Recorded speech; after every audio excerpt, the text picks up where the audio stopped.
Hello students. इस lecture में हम बात करते हैं हमारे रिमेनिंग क्वेश्चन आंसर की, जो हमारे चैप्टर नंबर 1 से लिए गए हैं, मैटर इन आवर सराउंडिंग। तो चलिए आगे बढ़ाते हैं इस सीरीज को, इस रिवीजन को। हमारे पास ये जो क्वेश्चन दिया गया है, इसकी स्टेटमेंट पढ़ते हैं। Tablet the difference in characteristics of states of matter. आपको एक टेबल बनानी है जो डिफरेंसेस क्रिएट दिखाए गए हो, जिसमें किन के बीच में characteristics of different state of matter. हमें अच्छे से पता है कि बेसिक साइंस में हम तीन तरह की स्टेट की बात करते हैं, जो सॉलिड, लिक्विड और गैस से रिप्रेजेंट की जाती है। यहाँ पर भी उन तीनों की कैरेक्टरिस्टिक को हमें एक टेबल की फॉर्म में एक्सप्लेन करना है, और आगे इसको देखेंगे हम किस तरह से उनको मैनेज किया गया है। और बी पोर्शन रहेगा इसका कमेंट अपॉन द फॉलोइंग। कुछ टर्म यहाँ पर दी गई है जिनके ऊपर आपको एक एक्सप्लेनेशन देनी है या स्टेटमेंट देनी है, डेफिनेशन देनी है। वो अकॉर्डिंग टू नेम यहाँ पर हम देख लेंगे। रिजिडिटी, ये कैरेक्टरिस्टिक है सॉलिड की। कंप्रेसिबिलिटी, ये डिफरेंट लिक्विड, फ्लूइड और कंप्रेसिबल सब्सटेंस के लिए ये प्रॉपर्टी आती है। फ्लूइडिटी मोशन से रिलेटेड होती है, जब फ्लूइड कोई मूव करता है तो फ्लूइडिटी कहलाती है। फिलिंग ए गैस कंटेनर, तो कौन सी जो स्टेट है यहाँ पर जो इस टर्म को फुलफिल करती है। Shape, kinetic energy and density. तो एक एक करके हम इन सभी के बारे में बात करते हैं। तो पोर्शन नंबर 1 जो ए में दिया गया था, यानी कैरेक्टरिस्टिक्स की एक टेबल बनानी थी। तो एक एक करके मैं यहाँ पे डिफरेंसेस क्रिएट करते हुए टेबल के पॉइंट पढ़ता हूँ। सॉलिड जो होते हैं उनका एक डेफिनेट वॉल्यूम होता है। Solid do not tends to flow. अगर एक सॉलिड को रूम टेम्परेचर पे हम स्टडी करते हैं, देखते हैं, तो वो फ्लो करने की टेंडेंसी उनमें नहीं होती। यानी विदाउट एनी फोर्स वो अपनी जगह चेंज नहीं कर सकते, उनके पार्टिकल के बीच में गैप इंक्रीज नहीं हो सकता। Solid are rigid. सॉलिड जो होते हैं रिजिड होते हैं, यानी अगर हम इनकी शेप चेंज करना चाहें by applying any external factor, pressure, तो वो हम यहाँ पर चेंज नहीं कर सकते। यानी फोर्स को अप्लाई करके हम सॉलिड को या उनके पार्टिकल के बीच डिफरेंस जो है, स्पेस जो है, उसको कम नहीं कर सकते, रिजिड है। आइडियल सॉलिड कोई भी नहीं है। सॉलिड की एक स्टैंडर्ड या आइडियल डेफिनेशन के अकॉर्डिंग कैरेक्टरिस्टिक ये रिजिड वाली बनती है। Generally solid have a definite shape with very few exception like sponge, rubber band, etc। Generally जो सॉलिड होते हैं उनकी एक डेफिनेट शेप होती है। कुछ एक एग्जांपल ऐसे हैं जो अपने शेप चेंज कर सकते हैं, like sponge, rubber band, etc। Solid are generally incompressible. Solid को कंप्रेस नहीं किया जा सकता, with very few exception like sponge, rubber band, etc। कुछ एक यहाँ पर एक्सेप्शनल केस हैं जिनको आप चेंज कर सकते हो, कंप्रेस कर सकते हैं, जिनमें स्पंज आता है, रबर बैंड आता है। ठीक ऐसी ही प्रॉपर्टी हमारे पास लिक्विड के केस में होती है। Liquid also have a definite volume, tends to flow and are not rigid. ये भी रिजिड नहीं होती। यानी हम प्रेशर अप्लाई करके इसके पार्टिकल के बीच में जो गैप होता है उसको चेंज करने की कोशिश करें तो वो नहीं होता। Liquid do not have a definite shape. इनकी एक शेप डेफिनेट नहीं होती, वॉल्यूम डेफिनेट होता है। इस पॉइंट को आप एक बार फिर से देखेंगे। इनका वॉल्यूम डेफिनेट होता है, और इनका वॉल्यूम वही होता है जिस कंटेनर में उस लिक्विड को रखा जाता है। Liquid do not have a definite shape. इनकी कोई डेफिनेट शेप नहीं होती, ये वैसे ही शेप एक्वायर कर लेते हैं जैसी शेप में उनको ढाला जाता है, रखा जाता है। They take the shape of container, और कंटेनर की शेप ये एक्वायर कर लेते हैं। Liquid are almost incompressible. Liquid भी सॉलिड की तरह ये ज़्यादातर इनकम्प्रेसिबल होते हैं। नॉर्मल अप्लाई ऑफ फोर्स पर ये कंप्रेसिबल नहीं होते। अगर इन्हें कंप्रेस करना है तो बहुत ज़्यादा अमाउंट में हमें फोर्स लगानी पड़ती है। Gases, gases do not have a definite volume, as well as do not have a definite shape. ना तो इनके पास एक डेफिनेट वॉल्यूम होता और ना ही इनके पास डेफिनेट शेप होती है। ये वैसी शेप एक्वायर कर लेते हैं जैसी शेप में इनको रखा जाता है, जिस शेप का कंटेनर होता है। Gases also tends to flow, liquid की तरह इनका भी फ्लो करने का एक कैपेसिटी होती है। Gases are not rigid. ऐसे ही जैसे सॉलिड, लिक्विड और गैस, हमने कहा था सॉलिड और लिक्विड ये रिजिड होने की टेंडेंसी इनमें होती है, यानी कि स्टैंडर्ड डेफिनेशन को ये एक तरह से एक्वायर करते हैं। लेकिन गैसेज ऐसा नहीं करती, इनके पार्टिकल को आप चेंज कर सकते हो, इनके गैप को, यानी एक गैस को लिक्विड में चेंज किया जा सकता है बाय अप्लाइंग प्रेशर, यानी पार्टिकल्स के गैप को कम किया जा सकता है। तो कोई भी स्टेट ऑफ मैटर हो, वो पूरी तरह से कोई भी प्रॉपर्टी शो नहीं करती है, और एक लिमिट तक ही हम उस स्टैंडर्ड को फॉलो कर सकते हैं। फिर भी कॉमन जो ऑब्जर्वेशन होती है उनके बेसिस पर पिछली जो टेबल थी वो बनाई गई है। Rigidity, property by which an object retain its shape and size is called as rigidity. ये एक ऐसी प्रॉपर्टी है जिसमें ऑब्जेक्ट अपनी शेप और साइज को बनाए रखता है, चाहे हम कितने भी फोर्स उसके ऊपर लगा लें।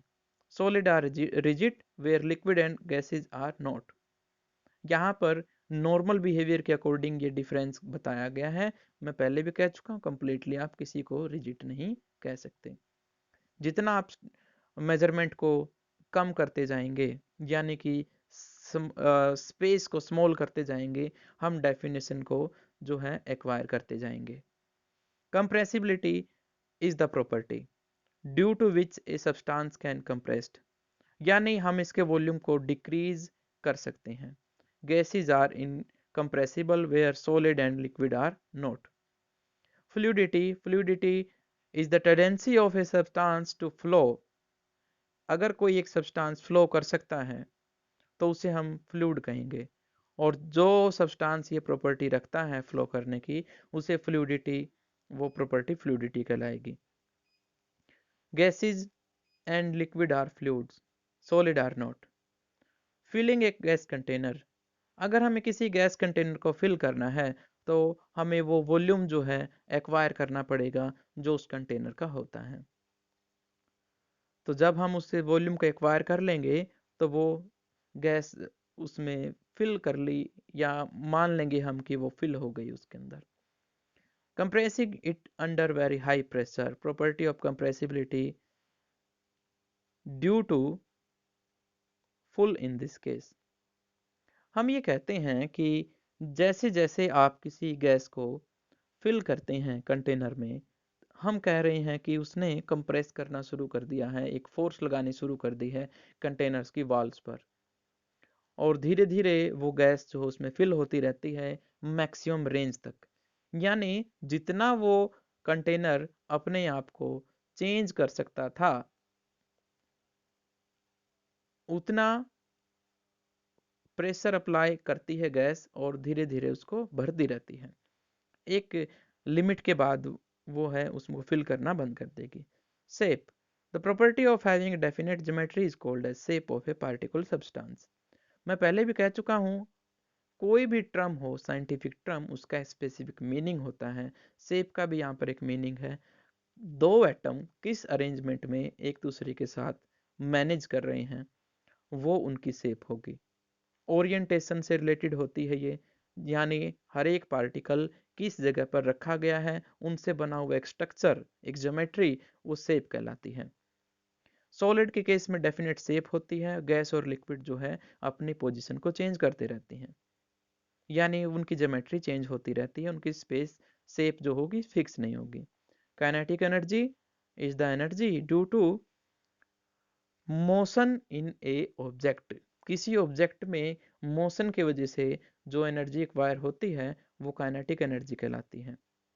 पार्टिकल के केसेस में एक डेफिनेट एनर्जी इनके पास होती है। जैसे जैसे टेम्परेचर इंक्रीज होता है, काइनेटिक एनर्जी सब्सटेंस की इंक्रीज होती रहती है।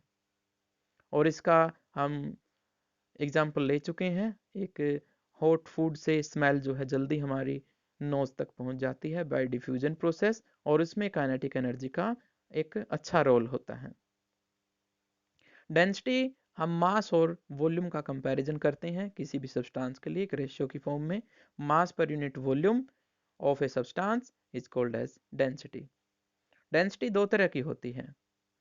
एक डेंसिटी जिसे हम मास से रिलेटेड मानते हैं, और एक डेंसिटी होती है जिसे हम रिलेटिव डेंसिटी कहते हैं। यहाँ पर दो तरह की डेंसिटी को रिलेट किया जाता है, तो आपने इन चीज़ों को ध्यान रखना है। इसके अलावा एक तरह की डेंसिटी और होती है जो आप हायर क्लासेस में पढ़ोगे। ओके, तो आगे कुछ और क्वेश्चन है। यहाँ पर फॉर्मूला है डेंसिटी के लिए, मास पर यूनिट वॉल्यूम। कई इस पर न्यूमेरिकल आप सोल्व कर सकते हो। अगला क्वेश्चन है गिव रीजंस। आपको कुछ स्टेटमेंट दी गई है, उनका रीजन आपको एक्सप्लेन करना है। A gas fills completely the vessel in which it is kept. एक गैस जो है कंप्लीटली वेसल को फिल कर रही है, इसका आपको रीजन देना है। बहुत आसानी से आप इसके रीजन को दे सकते हैं कि जब भी आप किसी गैस को एनवायरनमेंट में छोड़ते हैं तो धीरे धीरे उसके पार्टिकल एक दूसरे से सेपरेट होने की कोशिश करते हैं। एक तरह की फोर्स उनके बीच में काम कर रही होती है, रिपल्सिव टाइप की फोर्स, जो एक दूसरे से दूर जा रहे हैं। इनमें अट्रैक्शन की फोर्स ना के बराबर होती है। The force of attraction between molecule of gases are negligible. यहाँ पर बहुत कम होती है वो। दैट इज वाई गैस जो है, पार्टिकल गैस के, वो एक दूसरे से दूर जाने की कोशिश कर रहे हैं, और जितना दूर जाएंगे वो एक दूसरे से फिर टकराएंगे। क्यों? क्योंकि उनके पास मैक्सिमम एरिया किसका होगा? वेसल्स का। धीरे धीरे वो इतनी ज़्यादा हो जाती है उनकी भागने की, एक दूसरे से दूर जाने की कैपेसिटी, कि वो उस वेसल को कंप्लीटली फिल कर लेते हैं। B portion, a gas exert pressure on the wall of container.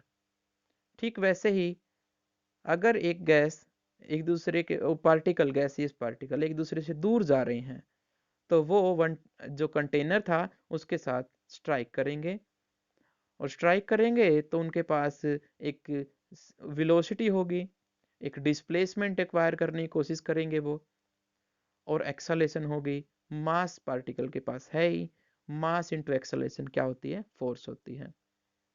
और प्रेशर फोर्स का ही एक टाइप है। जब किसी डेफिनेट एरिया पर हम फोर्स अप्लाई करते हैं तो प्रेशर कहलाता है। तो हम कह सकते हैं कि जो गैसेज होंगे वो कंटेनर के वॉल्स पर प्रेशर अप्लाई कर रही है। C portion, a wooden table should be called a solid. Wooden table जो होगी वो एक सॉलिड कहलाएगी। क्यों? क्योंकि इसके बीच में जो पार्टिकल के बीच में गैप है वो सॉलिड से कंपेरिजन, या हम जो कैरेक्टरिस्टिक्स पढ़ के आए हैं वो सभी के सभी वुडन टेबल एक्वायर करती हैं, जो सॉलिड की properties. We can easily move our hand in air, but to do the same throw a solid block of wood we need to karate expert. ये कल भी हम बात कर चुके थे कि जब भी एक डाइवर, तैरने वाला कोई व्यक्ति है, पानी में आसानी से अपने हाथ और पाँव हिला सकता है, क्योंकि लिक्विड में जो पार्टिकल हैं उनके बीच में एक गैप होता है जिसे इंटर मोलिकुलर स्पेस बोलते हैं। ऐसे ही यहाँ पर एयर के बीच में भी यही गैप होता है, और सॉलिड के केस में ये जो गैप है ना के बराबर है, या हम कह सकते हैं हमारी रेंज से बाहर है। इसलिए हमें अगर ब्रेक करना है किसी सॉलिड ब्लॉक को तो हमें कराटे एक्सपर्ट होना पड़ेगा। तो ये कुछ क्वेश्चन थे जो आज का हमारा वर्क बनता है, और मुझे उम्मीद है आप इनको अच्छे से स्टडी करेंगे और इनको मेमोराइज करेंगे। Okay, all the best.